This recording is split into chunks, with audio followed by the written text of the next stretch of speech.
உங்கள் வாழ்க்கையில் ஏதோ ஒரு காரியத்தில் விடுதலை தேவை.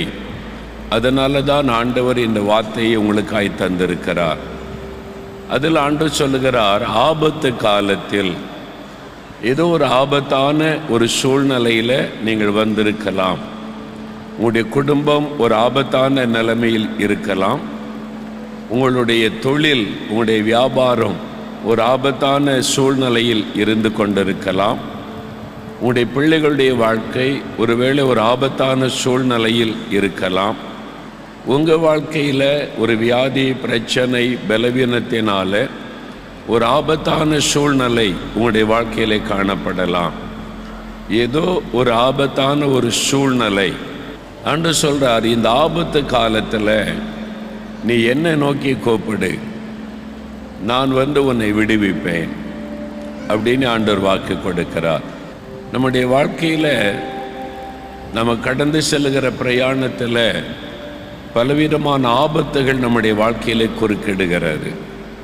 வியாதி என்கிற ஆபத்து வருது, விபத்து என்கிற ஆபத்து வருகிறது, பிசாசுடைய போராட்டம் என்கிற ஆபத்து வருகிறது, இயற்கையினால் உண்டாகிற ஆபத்து வருகிறது, நாம் எதிர்பாராத விதத்தில் ஆபத்துகள் வருகிறது. இந்த ஆபத்தான சூழ்நிலை வரும் பொழுது ஆண்டவர் சொல்லுகிறார், என்னை நோக்கி கூப்பிடு என்பதாக. இப்படி ஏதோ ஒரு காரியத்தில் உங்களுக்கு ஒரு விடுதலை தேவை. அதனால தான் ஆண்டவர் சொல்கிறாரு, என் மகனே, மகளே, உனக்கு ஒரு விடுதலை தேவை என்று எனக்கு தெரியும். உன் குடும்பத்துக்கு ஒரு விடுதலை தேவை என்று எனக்கு தெரியும். அந்த விடுதலை கொடுக்க நான் ஆயத்தமாக இருக்கிறேன். ஆனால் நீ என்னை நோக்கி கூப்பிடணும். நீ கூப்பிட்டா நான் உனக்கு விடுதலை தருவேன் அப்படின்னு ஆண்டவர் சொல்கிறார். ஆண்டவர் சொல்ல, நீ கூப்பிடு, என் கரம் உனக்கு ஆயத்தமாக இருக்குது, என் கரம் உனக்காக ஆயத்தமாக இருக்கிறது, நீ கூப்பிட்டா என் கரத்தை நீட்டுவேன் என்று ஆண்டவர் சொல்கிறார். நீங்கள் யாராக இருந்தாலும் சரி, விசுவாசத்தோடு இயேசுவேன்னு கூப்பிட்டால் அவர் உங்களுக்கு தன் கரத்தை நீட்டி உதவி செய்து இந்த ஆபத்தான சூழ்நிலையிலிருந்து வெளியே கொண்டு வருவார். எப்படி அந்த விடுதலை பெற்றுக்கொள்வது? முதலாவது 14வது வசனம், சங்கீதம் 50:14வது வசனத்தை வாசிப்போம். ரெண்டை சேர்த்து வாசிக்கணும். 14, 15 வசனங்களை வாசிக்க கேட்போம். நீ தேவனுக்கு ஸ்தோத்திர பலியிட்டு உன்னதமானவருக்கு உன் பொருத்தனைகளை செலுத்தி ஆபத்து காலத்தில் என்னை நோக்கி கூப்பிடு, நான் உன்னை விடுவிப்பேன், நீ என்னை மகிமைப்படுத்துவாய். நீ தேவனுக்கு ஸ்தோத்திர பலியிட்டு உன்னதமான தேவனுக்கு உன் பொருத்தனைகளை செலுத்தி ஆபத்து காலத்தில் என்னை நோக்கி கூப்பிடு, அப்பொழுது நான் உன்னை விடுவிப்பேன்.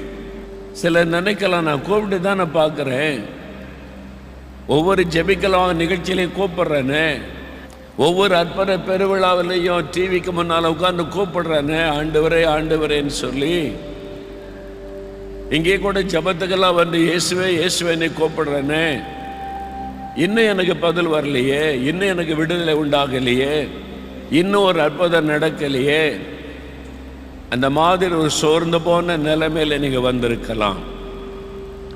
ஆண்டவர் சொல்கிறாரு, நீ கூப்பிடுறதுக்கு சில ஒழுங்குகள் இருக்கிறாரு. நீ இப்படி கூப்பிட்டு பாரு, நான் உனக்கு அற்புதம் செய்வேன்.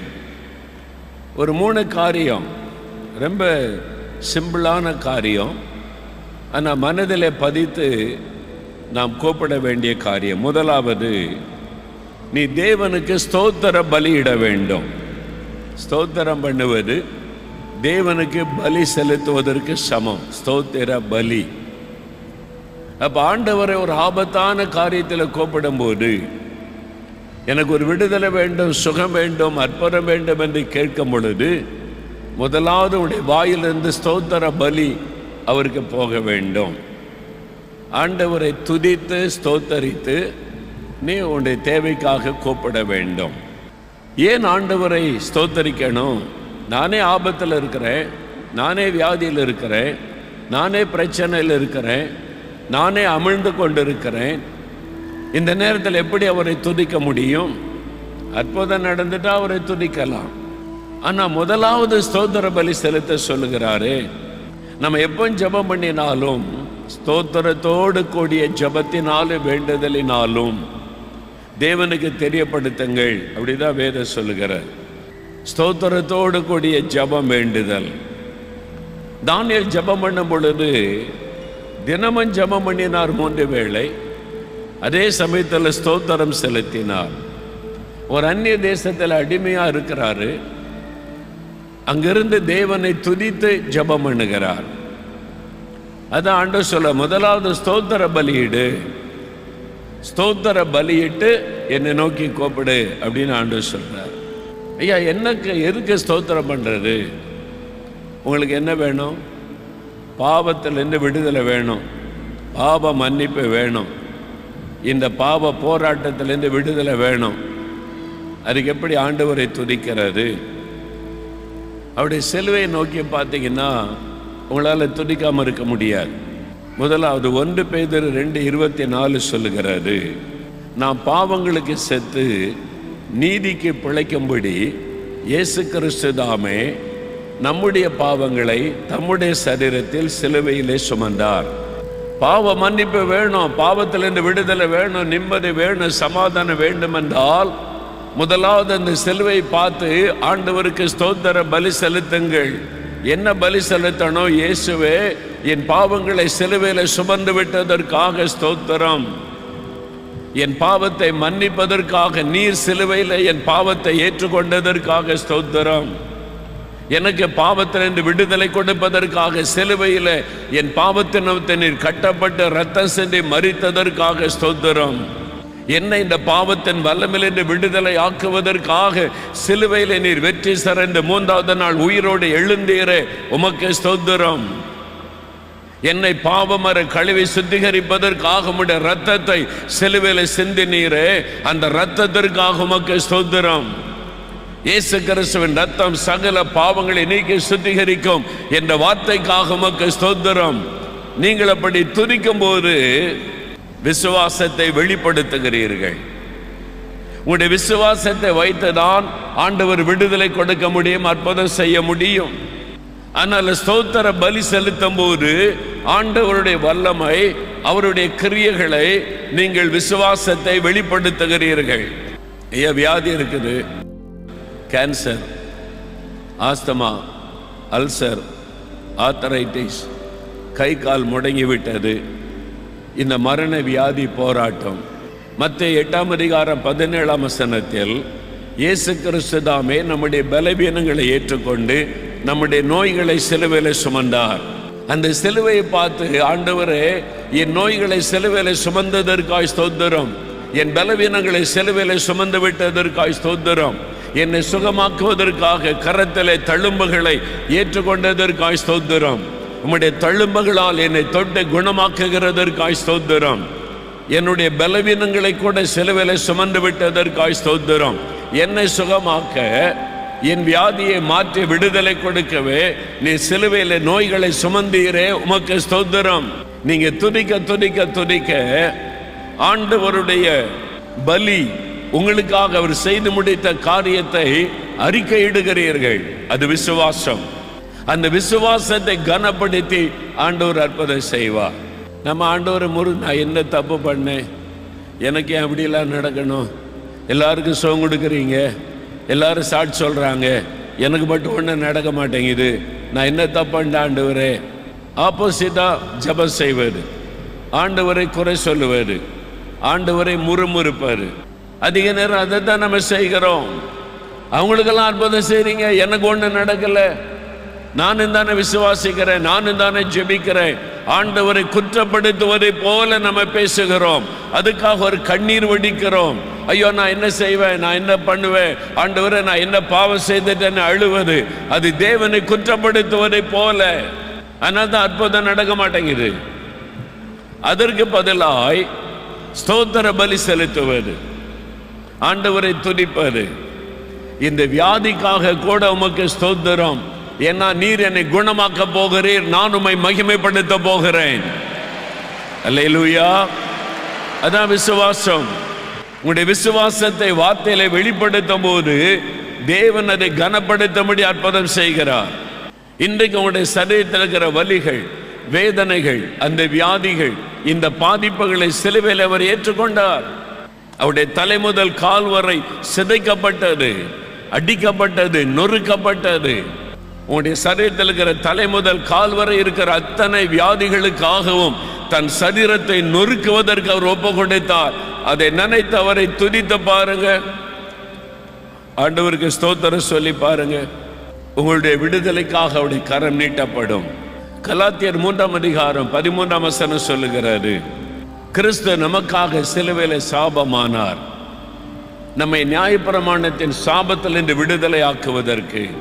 ஏதோ ஒரு சாபம் என் குடும்பத்தை தொடருது, என் குடும்பத்தில் ஒரு சாப கட்டு இருக்குது, அதனால தான் ஒரு ஆசீர்வாதம் இல்லை, ஆசீர்வாதம் நிலைக்கவில்லை, நன்மை நிலைக்கவில்லை, நஷ்டங்கள் நடந்து கொண்டே இருக்கிறது, இழப்பு நடந்து கொண்டே இருக்கிறது, வியாதி வந்து கொண்டே இருக்கிறது, பாதிப்பு உண்டாகி கொண்டே இருக்கிறது, மரணம் சம்பவித்து கொண்டே இருக்கிறது, பரம்பரையாய் சந்ததியாய் இந்த பாதிப்பு வேதனை வந்து கொண்டே இருக்கிறது.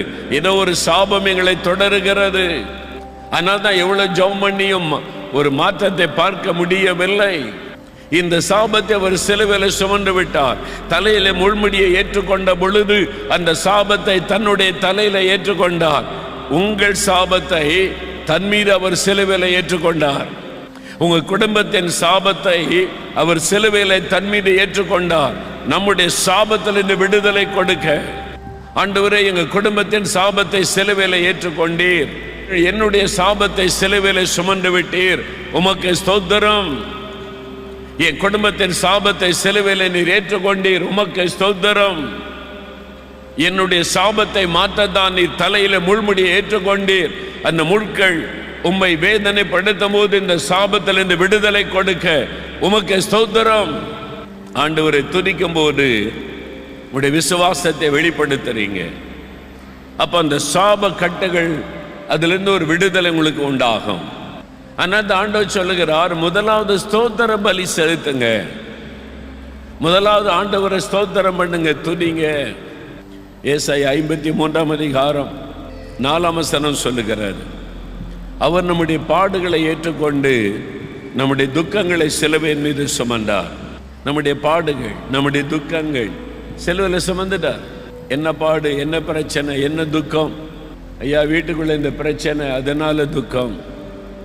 என் பிஸ்னஸில் இந்த போராட்டம், அதனால பாடுகள்.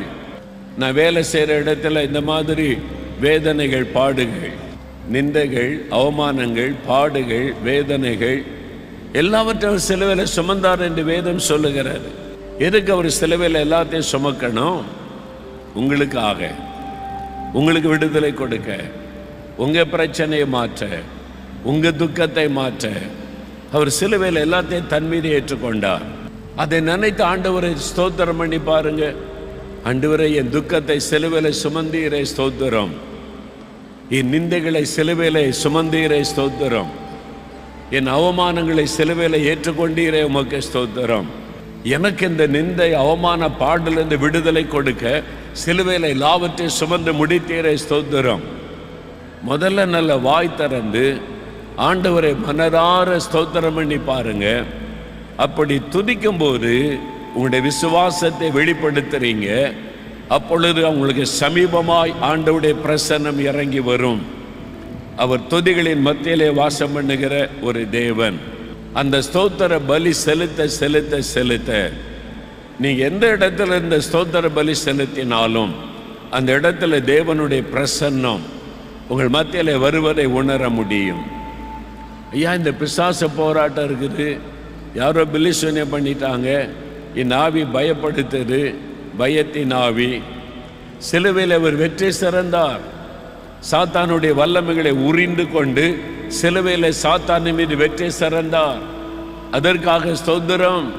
எனக்கு இந்த பயத்தில் இந்த விடுதலை கொடுக்க, இந்த பிலிசூனிய வல்லமையிலிருந்து என் குடும்பத்தை விடுதலையாக்க சிலுவையில் நீர் வெற்றி சிறந்தீர், உமக்கு ஸ்தோத்திரம்.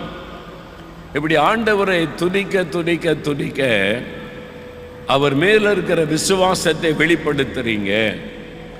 அதுதான் உங்களுக்கு அற்புதம் செய்ய ஆண்டவருடைய உள்ளத்தை தூண்டி எழுப்பும்.